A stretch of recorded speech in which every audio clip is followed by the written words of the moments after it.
Hi friends, welcome to Ap4Menu. Tasty and spicy ஆன கோவக்காய் பொரியல் எப்படி பண்றதுன்னு தான் நம்ம இன்னைக்கு பார்க்க போறோம். இந்த கோவக்காய் உங்களோட blood sugar லெவலை கம்மி பண்ணி obesity வராம தடுக்கிறதுக்கு ரொம்பவும் ஹெல்ப்ஃபுல்லா இருக்கும். அதே சமயம் உங்களுக்கு ஏதாவது digestive problems இருந்துச்சுன்னா அதை ஈஸியா ரெக்டிஃபை பண்ணி kidney stones வராம தடுக்கிறதுக்கு ரொம்ப ஹெல்ப்ஃபுல்லா இருக்கும். எங்க சேனலோட இமிடியேட் அப்டேட்ஸ்க்காக சப்ஸ்கிரைப் பண்ணிக்கோங்க.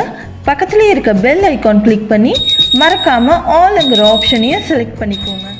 ஒரு பேனில் 5 to 7 ஸ்பூன் எண்ணெய் சேர்த்துக்கோங்க.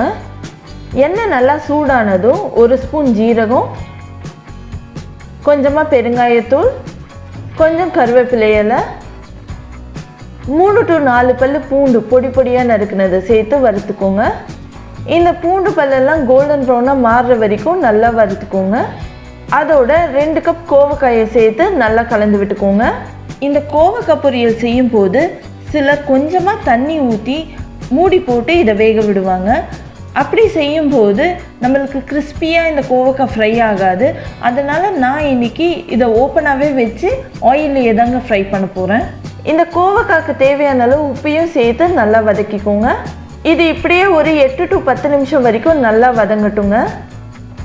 கோவக்காய் ஒரு 50% வெந்ததும் அதோட 1/2 ஸ்பூன் மஞ்சத்தூள், 1 ஸ்பூன் மிளகாய்த்தூள் சேர்த்து இதை நல்லா கலந்து விட்டுக்கோங்க.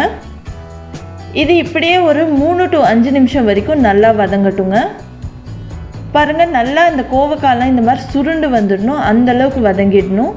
கோவக்காயெல்லாம் நல்லா வெந்து இந்த மாதிரி சுருண்டு வந்ததும் கடைசியாக அதோட ஒரு 1/2 ஸ்பூன் கரம் மசாலா சேர்த்து ஒரு 2 நிமிஷத்துக்கு நல்லா வதங்க விடுங்க.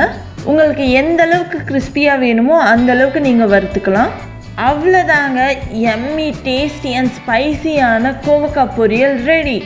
இந்த கோவக்காய் பொரியல் சாம்பார், கூட்டு, தயிர் சாதம், எந்த விதமான வெரைட்டி ரைஸ் கூட சாப்பிட்டாலும் இது ஒரு சூப்பரான காம்பினேஷனுங்க.